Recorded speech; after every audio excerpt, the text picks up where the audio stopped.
Yan, isang magandang araw na naman ulit sa inyong lahat mga kababayan. So nandito kami sa pinakaliblib na lugar. Ang layo. Sa ining lugar dire? Baho. Baho. Sitio Baho. Yan, Sitio Baho. Ha? Lapangon Elementary School. Lapangon. Ayan, Sitio Baho, Lapangon Elementary School. So puntahan namin dyan mga kababayan. Ito yung lugar ni na Aisa. Grabe, napakaliblib po nito. Napakalayo.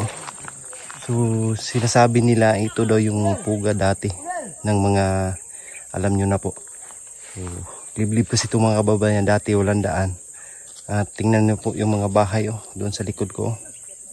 Ayun. Na sinaunang bahay ng mga sinaunang tao talaga mga kababayan. Yung mga dahon-dahon lang, mga dingding at saka bubong. Grabe, napakalayo na ng lugar na ito. At nasa pinakaliblib po ng part po ito ng Kapalong. Yan. So ito yung lugar ni na Aisa mga kababayan. So dito si Aisa nagpermi. Kasi alam nyo naman po yung kalagayan ni Aisa. So ngayon babalikan po namin. At bago po yan, para malaman nyo at makita nyo kung gaano ka liblib ito. O gaano kalayo. O gaano ka delikado yung lugar. Panoorin nyo po ito mga kababayan.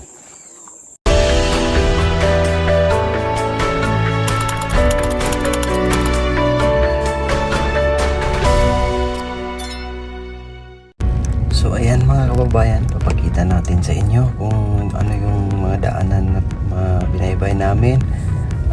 Ang papakita po natin yun yung nasa pinakaliblib na po.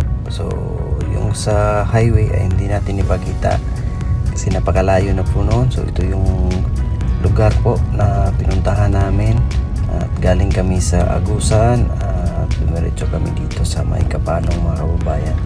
Talagang napakalayo po pero pinuntahan pa rin ng team mga kababayan para mapuntahan yung kanilang lugar at maghatid ng tulong. Papunta kami yan sa lugar ni na Aisa mga kababayan, yung magaling mag-Ingles. Kaya hindi namin sinayang yung oras. At alam namin na delikado at tahimik yung lugar po mga kababayan, pero pinuntahan pa rin namin. So walang makakapigil sa pumungahero kung maghatid ng tulong po. At talagang may determinasyon ang pagpunta namin sa bawat sityo, bawat lugar, sa mga katutubo, kahit alam namin na delikado, pero kasama naman namin ng Diyos at alam namin na pinagdarasal niyo po ang aming mga biyahe, kaya kampante po kami kahit saan kami magpunta, kahit napakaliblib, kahit delikado ang mga lugar na aming pinupuntahan, pero andun po kasi yung puso ng PB team para makapaghatid ng tulong po. At ito po, ang lugar na to ay isa po ito sa delikadong lugar sa Mindanao, pero ayan, natulog si Sir Paul at si Madam at tayo po yung gising dyan mga kababayan. Siyempre tayo yung naghawak ng manubela at bawal tayo matulog. Gaya po ng sabi ko, ito po yung isa sa delikadong lugar ng Mindanao dati, pero ngayon po ay safety naman po kasi nawala na po yung mga alam niyo na po kung ano yung ibig kong sabihin, kaya libre na po kaming makapagpasok labas sa lugar na ito mga kababayan. Makikita po natin na talagang nasa kabundukan iyan, walang mga bahay-bahay na makikita natin sa tabing daan. So dati po wala pang kalsada, so maglalakad talaga sila dyan mga kababayan. Ngayon mayroon ng kalsada, pero lang po hindi pa na semento, kaya rough road lang po ang daanan. So yung iba makitid na yung daan mga kababayan, gawa ng tubuan na ng mga damo, mga kahoy.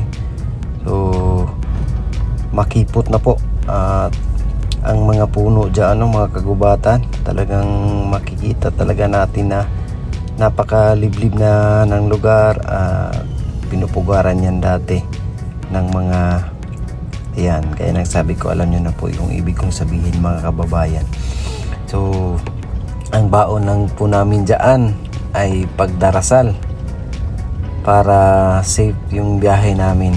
At sinishare ko po ito sa inyo para alam nyo po at malaman nyo ang mga lugar na pinupuntahan ng PB team ng Pugong Biyahero. Sa pangunguna po yan ni Sir Paul. Alam kong maraming hindi nakakaalam, mga kababayan, ang tunay na pangyayari sa aming mga lakad. Alam kong hindi nyo alam yung mga daanan namin o yung mga pinupuntahan. Kaya ito, i-share natin ang daanan o yung pagbabiyahe namin sa kung saan man kami mapunta po.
So ayun po, nakita nyo. Napakaliblib na lugar na ito. At hanggang doon lang yung sasakyan namin sa itaas. Naglalakad kami dito, pababa hanggang sa Sir Pool. So, malalaman natin kung gaano talaga yung determinasyon ni Pugong Biyahero na makatulong kahit napakalayong lugar, napakaliblib at napakadelikado ay pinupuntahan pa rin. Ayun. Siyempre, dito lang tayo sa likod mga kababayan. Sa likod ni Pugong Biyahero. Para sa mga pagpunta dito sa mga gaya nitong lugar po mga kababayan. Malayo. Tingnan nyo po yun. Wala na pong tagos yan. Ano na po yan dyan? Mga kagubatan. So tatawid kami ng ilog ngayon. Tapos may sityo. Tapos yung itaas kagubatan na po. So dead end yung pupuntahan namin. Or ibig sabihin wala ng kalsada na matagusan dyan. So ito ay hindi mapasok ng sasakyan kaya kami naglalakad. So makikita natin sa baba yung isang school ng anong school yan? Lapangon Elementary School. Yan, pakita natin. Ano? Ayun yung school. So ito yung mga estudyante. Paro klase? Na. Wala mo lagi mo eskwela? Nag-uli na. Nag-uli na? Sure, namintik naman siguro mo. May dalang tiradoro.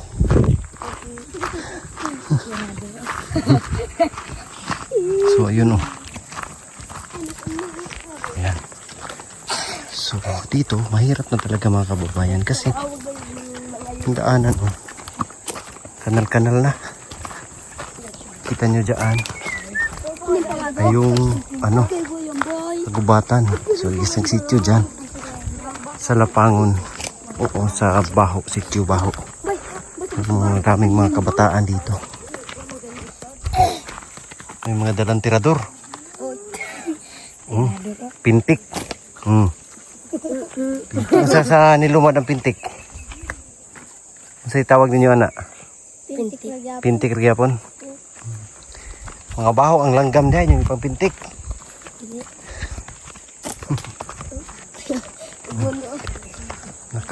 Napakalibig na talaga nito po mga kababayan. Yung lugar maganda talaga tignan yung green plants o mga grasses.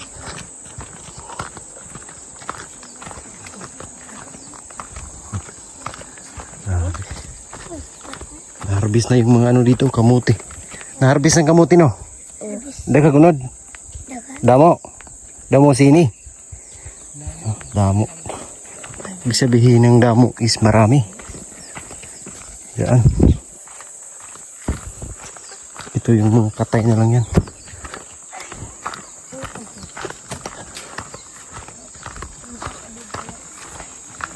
Lakad-lakad. Medyo malayo yung lalakarin dito po mga kababayan.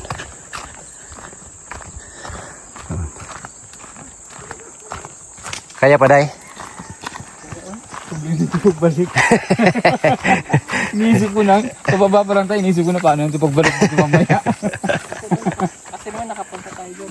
Oo, dati. Kasi noon, dito tayo hanggang dito tayo, no? Oo, sa baba. Ngayon kasi delikado na. Hindi na, kaya ngayon, napag-akit na lahat ng problema. Paakyat kasi doon. Paakyat. Naalala ko dito kami. Pati pag-ihi ba, naalala mo pa rin? Oo, di ba umihi na. Sige hanggang sasakyan natin hanggang doon lang. Sige gaya ngayon na matagal. Doon pa pa. Uy, wala ng tubig. Meron pa. Dagaan mo ng tao. Bakit? Kapati ng bato. Ito ng bato. Daming bata Walang pasok.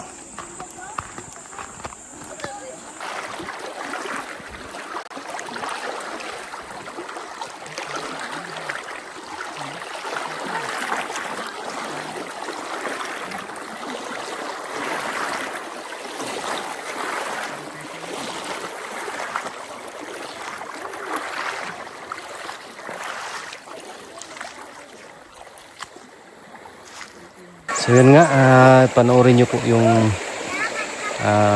vlog ni Sir Paul tungkol dito sa pagbisita namin kay Aiza. At papauwi na po kami mga kababayan. Daming mga kabataan dito na kasabay namin.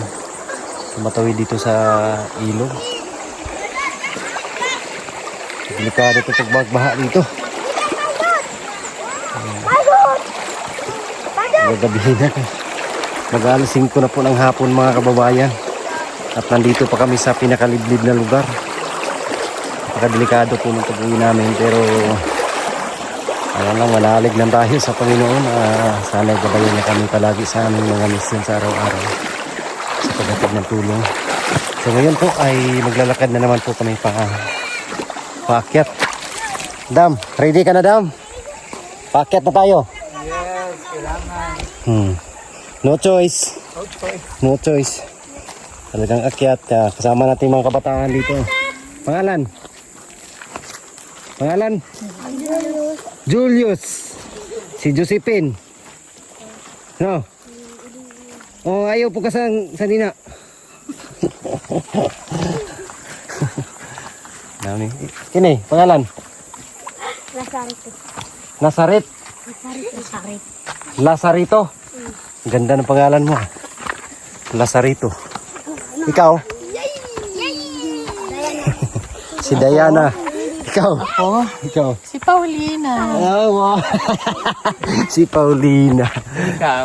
Ha? Di ba si Paul ka rin? Si Paulito. Ay, Oo, sosyal. Petra yung alam nila sa akin dahil Petra. Ako si Petra. Ha? Ako may mga surprise kayo. Okay. Mabuhahan nyo kami. May mga surprise kasi yung mga kabataan dito. Oh, gayahin nyo si Sir Polo, gayahin nyo. Sundugan ninyo. Okay. Dami mga kabataan dito. Hala.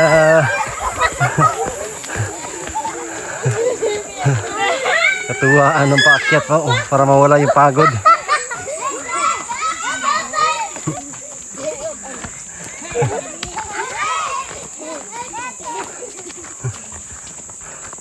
Napakalayo pa kasi nito mga kababayan. Grabe.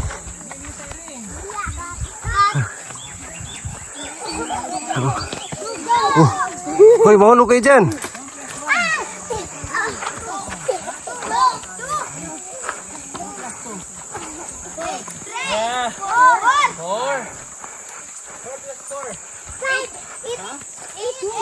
Anong eat? Eight. Ano yung English kay tatay? Ha? Daddy. Diana. Daddy. There. Mother. Ano yung English kay nanay?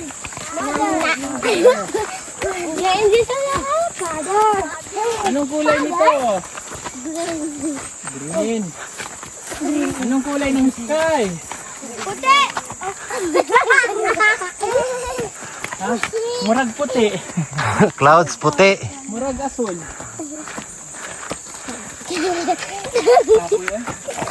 Kapoy. Paakyat pa. Paka-service kay Sino pumatay kay Jose Rizal? Ha? Sino? Ikaw? Ambot lang sir.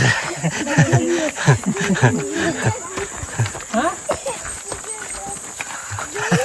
Si Julius daw.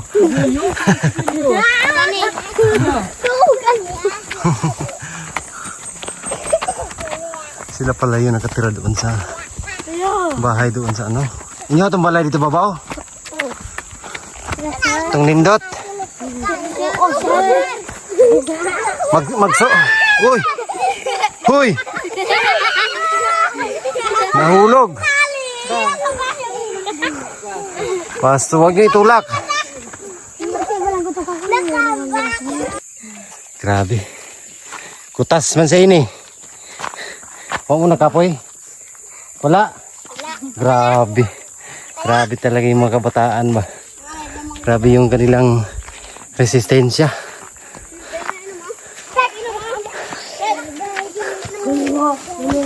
Facebook. Oo.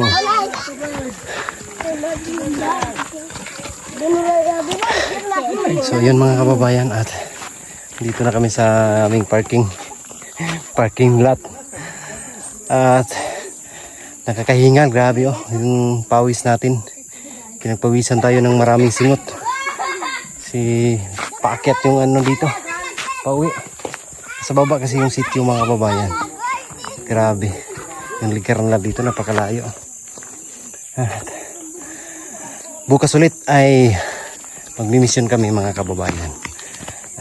Mabalik kami ng Agusan. So nandito kami ngayon. Kanina nandun kami sa Loreto, Agusan. Ngayon naman ay nandito kami sa Kapalong. So diniretso namin mga kababayan. So ayan lang po. Maraming salamat po sa inyong lahat po mga kababayan. God bless po sa lahat. We love you all. Bye bye.